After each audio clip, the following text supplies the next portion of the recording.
ประวัติคนเจ็บของเบอร์2เตียงเบอร์4ซื้อถาทัศนัยไข่สนอายุ24ปีอยู่บ้านห้องขย่อเมืองปากเสแขวงจำปาสักได้เข้ามาในห้องหมอใน3บ้านตามจุดประสงค์การปีนปัวของทางจะได้เปิดบาดแผลและด่างบาดแผล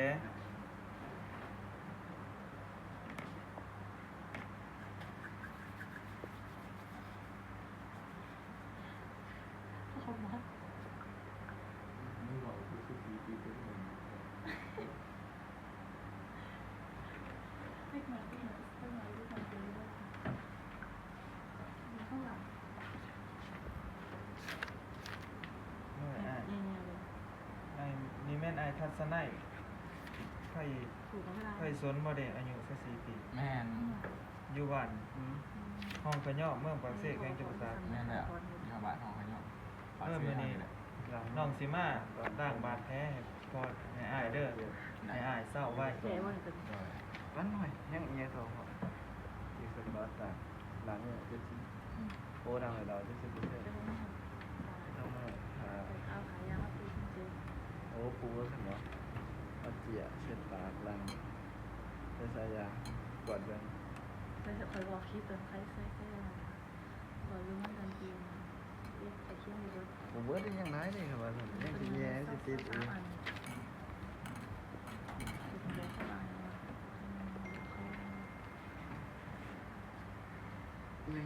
องใช้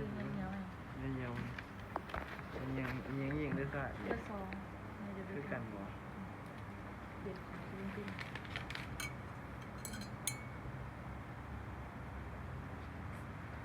คือหงอที่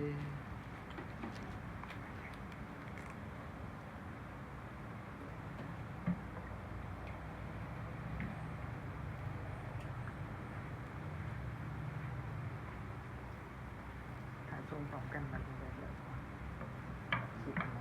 ทรงเขาได้นับพอมันอย่างหน่อยไปแล้วก็ไม้ไปนำเลยดิไปทรงไม้นำเข้าเบอร์ไม้ดีครับ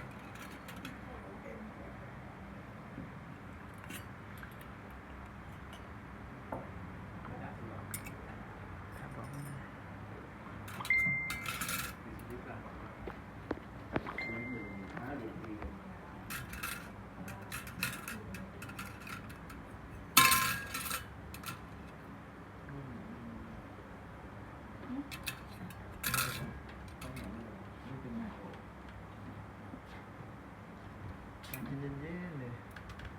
เย็นน้ำมันแป้งไหมมันขบวนยุบโดยยุบจะมีมาไหวเป็นเทียมแต่เราไม่ได้เราจะไปเองไหนไม่รู้จักสร้างไฟน้ำโอ้ยเต่านี่ไฟมันจะไหลขึ้นที่เต่าจะมีมาได้เต่าเอาดอกนี้เอาทางบอสเพื่อนนี่เนาะเนี่ยจะมาทางไหนเนี่ยคิดเป็นอะไรเดี๋ยวจริงสิเอาไปเรื่องอะไรนะเขาโดนกลมตัวไหนบอก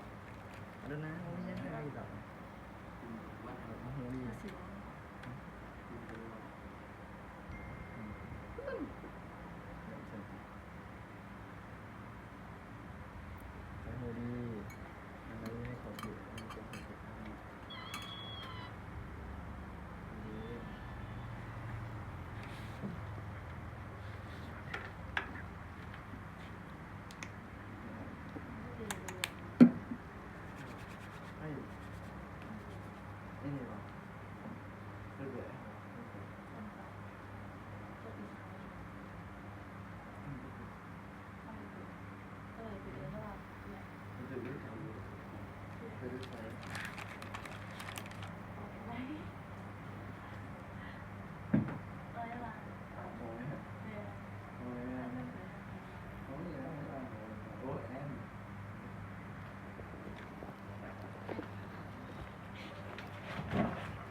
านนี้เขาบอกว่า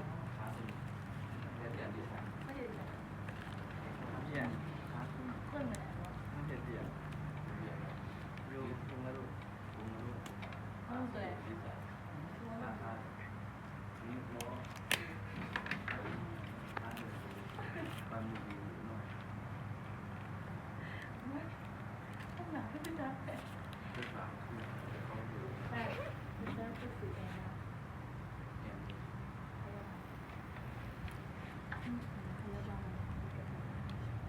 อีต่อจะใส่บอกกันก็เจอบอกก็เจอ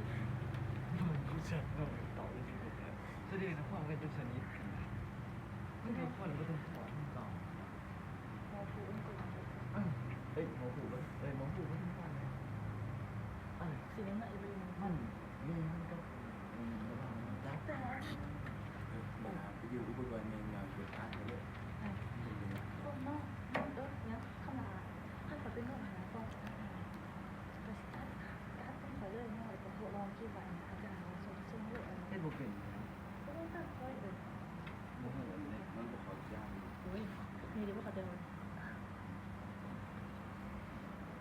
เฮ้ย เอ้าเติม อิปเซียนับลงไปได้จ้า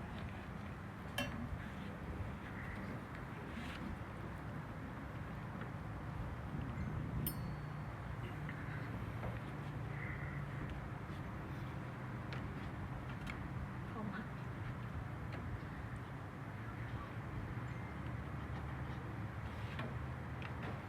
เข้ามา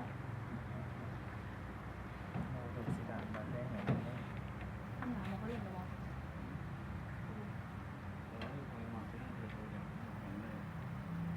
แม่เอาไปกินกันพูดกัน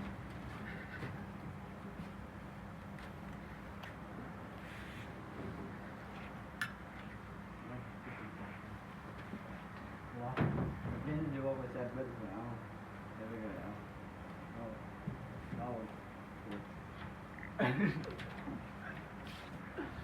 มีเส้นดี ไม่ครับ ก็มีเส้นดีเส้นเบี้ย ลงในทุกที่เลย มันเอาที่ไปเลยไม่ไม่ก็ได้ก็ได้70ที่ละเอามึงเอาช่วงนี้ใส่เสื้อมาผอมเนาะเอาไปเลยนะเอาปูนปูนเต็มแซ่บมึงเก็บเอา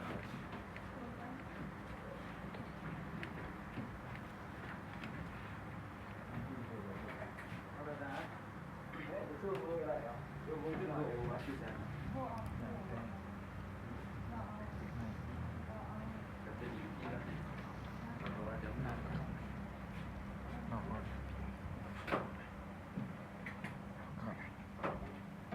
หนังเป็นนอกเขาเนี่ยเป็นนอกเขา เข้ามาให้มันคุย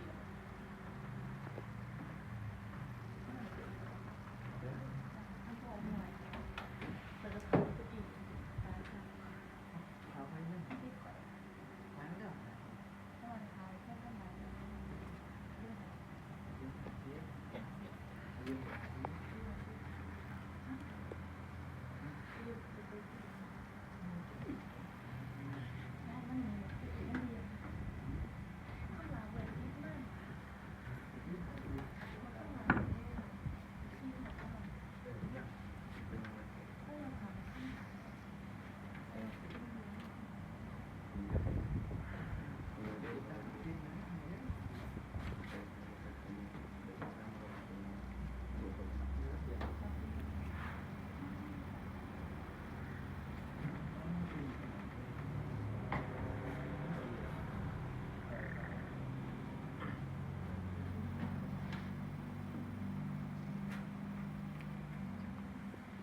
แล้วได้เด้อ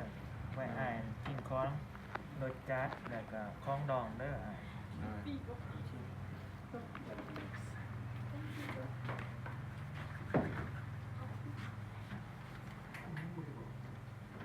คือบ่เอาเสียงคือ เสียงมันจะเยอะเราคิดไปก่อน คำหลามา ส่งเลยวะติดแล้วติดส่งเลยวะส่งอะไรดิ พูดตรง ส่ง เอาหนักได้หนัก เว้ย เว้ยหนักได้หนัก ส่งเดิม พูดก่อนนะ รถถังของเขาถังของเขา เอาของลูกเจียวเขา